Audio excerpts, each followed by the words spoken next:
ኣብ መወዳእቱስ መጽእ እምበር ከምቲ መጽሞር ግጸኛ ነይረ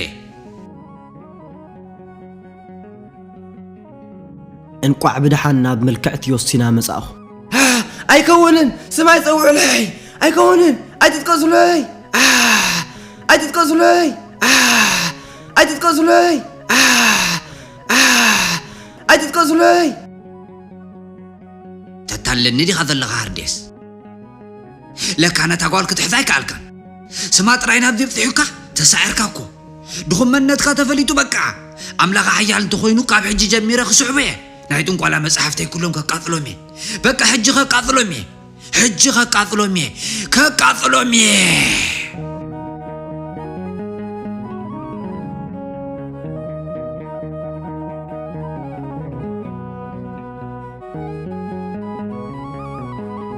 ኦዛቢዮስ በአምላክካ በኢየሱስ ክርስቶስ አምናለሁ ወበናዝራዊ በኢየሱስ ክርስቶስ አምናለሁ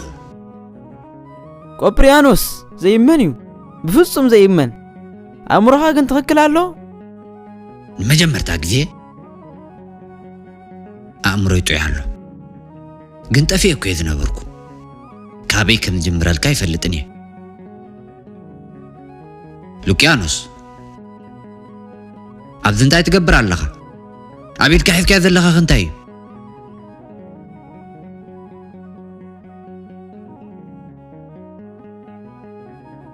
ቆጵርያኖስ ኣነ ክርስቲያን እየ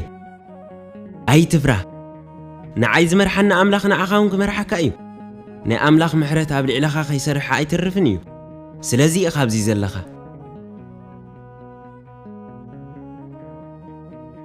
መጀመርታ እዚ እዩ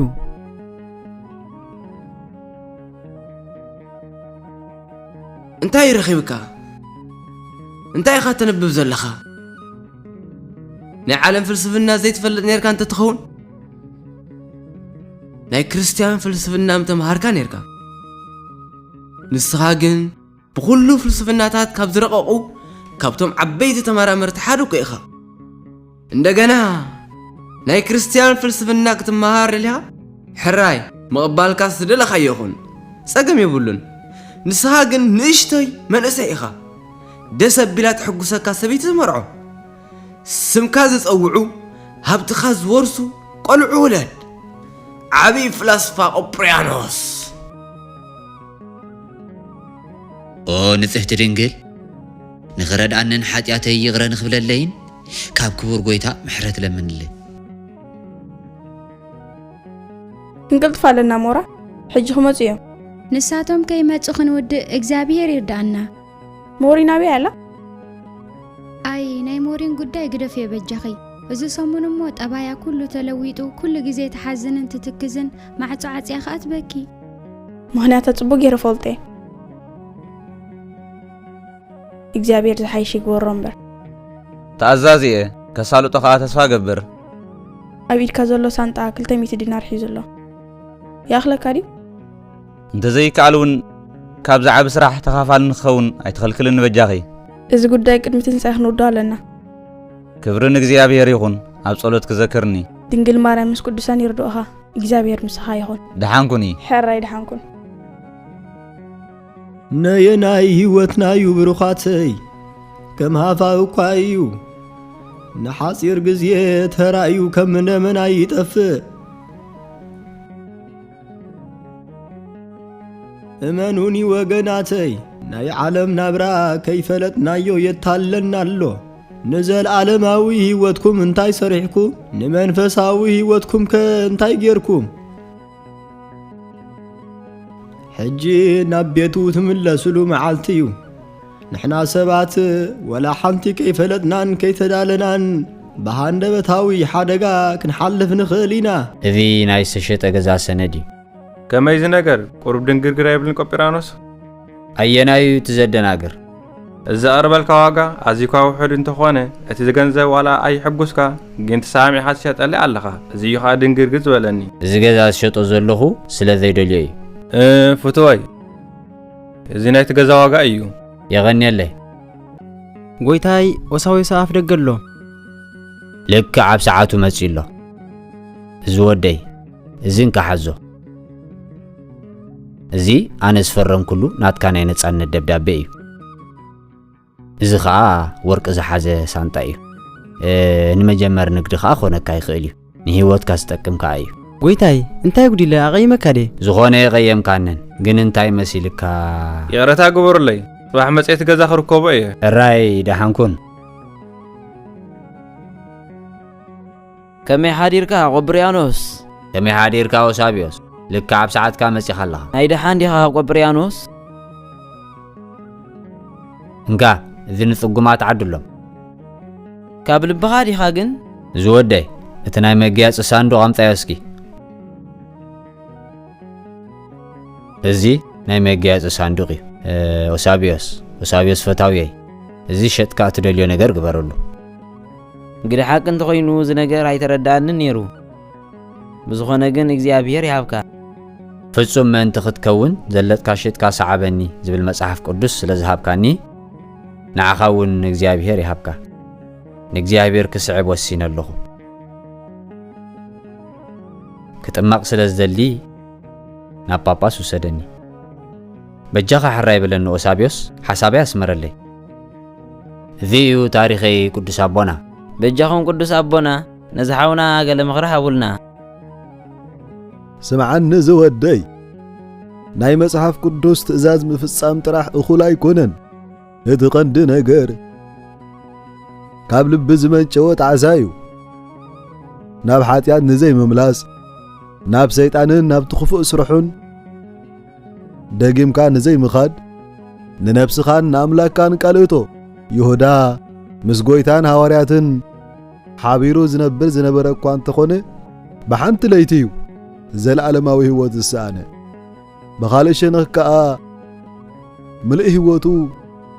ካብ እግዚኣብሔር ርሒቑ ዝነብር ዝነበረ ሽፍታ ናይ ዘለዓለም ህይወት ወረሰ ናይ ዘለዓለም ህይወት ክወርስ ደሊ ኣለኹ ቅዱስ ኣቦና ጽባሕ ምስ ተጠመቅካ እቲ ህይወት ክትጅምሮ ኢኻ ደስ ይበልካ ዝወደይ ከም ደቂየር ፈልጥ እየ ሓጢኣተይ እውን ከም ሓጢን ዝተረሩ ክኾኑ ይኽእሉ እዮም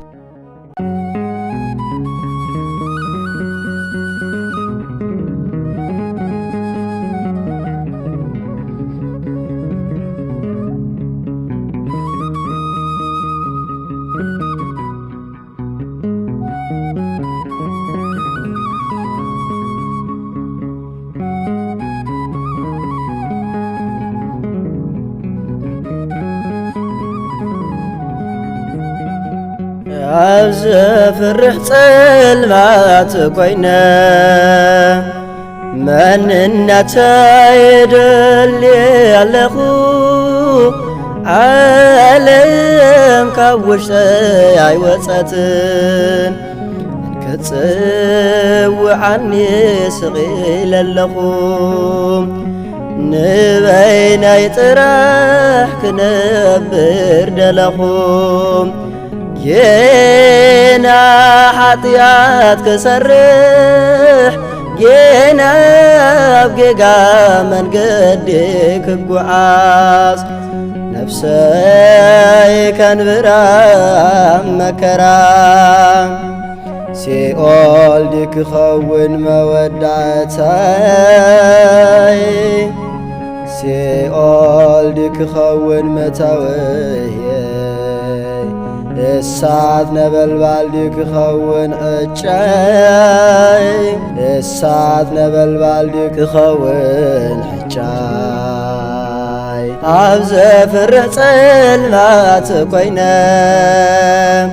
من النتايد ቅዱስ ኣቦና ኣብ ሙዳይ ምጽዋት ዝተኣከበ መባእዚ ተባረኽ ግን ቆፂርካዮ ዲኻ ኣይቆጠርኩዎን ኣብ ቅዱስ ኣቦና ቁፀሮሞ ንድኻታት ዓድሎም ጽባሕ ትንሣኤ እሞ እስኪ ዝኾነ ነገር ይግዝእሉ ንበይናይ ጥራሕ ክነብር ደለኹም ጌና ሓጢኣት ክሰርሕ ጌና ኣብ ጌጋ መንገዲ ክጓዓዝ ዞም ደቀይ እንቋዕ ናብ ብርሃነ ትንሣኤ ብሰላም ኣብጽሓና ኣሜን እንቋዕ ሕቢሩ ብጽሓና ዞም ደቀይ እንቋዕ ናብ ብርሃነ ትንሣኤ ይብጽሓኩም እንቋዕ ሕቢሩ ብጽሓና እንቋዕ ኣብጽሓክ ደይ እንቋዕ ሕቢሩ ብጽሓና ዛጓለይ እንቋዕ ኣብጽሓካ ቦይ ኣሜን ሕቢሩ ዛጓለይ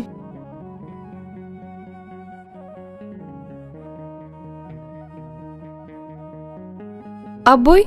حفتي تمسجن قويتاي مسجانا يبصحكا مسجانا يبصحكا مسجانا يبصحكا نيجزابيرا مسجنوه أبوي أدي تسوبا نيجزابيرا مسجنوه ካብ እስክንድርያ ዘመጽእ መንገዲ ብሓቂ ሸጋሪ ነይሩ ተኾነ ግና እግዚአብሔር መስገን መጽና ኣለና يوستينا نسخي تعيت سابخي سلازجبر كلي كله أزي أمسجن مورين بجخن إجزابيرا مسجنيو براليوسون مكرا بصنعة قاريلو سعرو سلازوات أمسجنيو نخلكم أزي زمسجنكم እግዚአብሔር ይባርክ ዛጓለይ አገልግሎትኩም ይባርክልኪ ንጓለይ ዝገበርክላ ሁሉ ዓስብ ትረኽብሉ እዩ ምዞማ ጋይሽ ከላለየኩም ንሞሬና አቧን ሓፍታንዩ ካብ እስክንድርያ መጽኦም እንኳ ኣብጽሓኩም ሩሕስ በዓል ትንሳኤ ይግበረልኩም ሩሕስ በዓል ሞሪን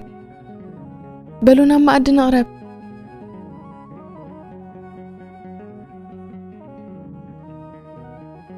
ተመስገን ጌታዬ አሰራርሓ እግዚአብሔር ጉሩም እዩ ብትንሳኤኡ ሓድሽ ህይወት ሃበና ስድራ ሞሪን ኣብዚ ብምምጻእ ሓድሽ ህይወት ሃቦም እዚ ዝኾነ ኩሉ ብዕለተ ትንሳኤ እዩ ኦ ጎይታይ ስለ ፍቕርኻ ኣመስግነካ ኣለኹ ሞሬንን ስድራኣን ብድጋሚ ስለ ዘረኸብካዮም ንዓኣውን ብዕለተ ትንሳኤ ስለ ዝሕጐስካያ ኣመስግነካ ኣለኹ ብእግዚአብሔር ኣዝየ ሕጐስ ነፍሰይ እውን ብኣምላኸይ ደስታ ይስማዕ ናይ ምድሓን ልብሲ ኣልቢስኒ እሞ ናይ ጽድቂ መጎናጸፊ ገይሮምለዮም ከምቲ ኣኽሊል ዝለበሰ መርዓዊ በኣዝዩ ዘንጸባረቕ ወርቂ ከም እተሰለመት መርዓት ዝለምለመ ምድሪ ቀጠልያ ሳዕሪ ከም ዘብቁል ኩሉ ገነት እውን ጽቡቕ ዘርኢ ከም እተብቁል ከምኡውን ናይ ዓለም ቤዛ ዝኾነ ጐይታናን መድሓኒናን ኢየሱስ ክርስቶስ ጽድቅን ምስጋናን ከምኡውን ዝማሬን ኣብ ቅድሚ ኣሕዛብ ኩሉ የፍሪ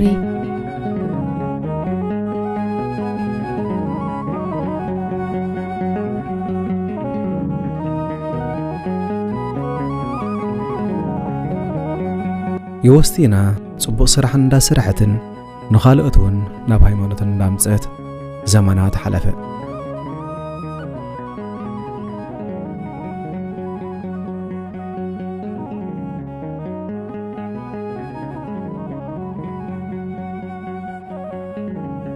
ኦ ጎይታይ ኢየሱስ ክርስቶስ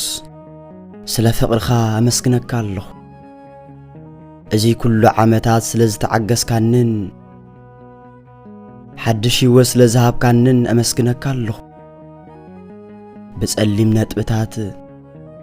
ዝተመላእኩ ባዶ ገጽ ነበርኩ ህይወተይ ብዝጸለሙ ነጥብታት ኣብ ቅድሚ ኣእማን ዝኾና ኣእዛነይ ኣብ ቅድም ዝሰምዓ ኣእዛንካ ተንበርኪኸ ጽልለኹ ኦ ጎይታይ ብመሰረት ቃልካ ለምን ክወሃበኩም ከም ዝበልካና እንሆ ጽልለኹ እንታይ ኢኻ ተሓስብ ዘለኻ ዝወደይ ሕጂ እውን ብዛዕባ ዮስቲና ትበሃል ጓል ኢኻ ተሓስብ ዘለኻ ሓቂ ኣይኮነን ኣደይ ንዮስቲና ዝነበረን ፍቕሪ ካብ ኩሉ ነገር ዝበልጽ ናብ ካልእ ዓብዪ ፍቕሪ መሪሑኒ እምበኣር ዝወደይ እግዚአብሔር ካህን ገይረ ንኽሸመካ ኣዚዝኒ ኣሎ ምሳይ ከተገልግል ኢኻ እዚ ኣይግባኣንን እዩ ቅዱስ ኣቦና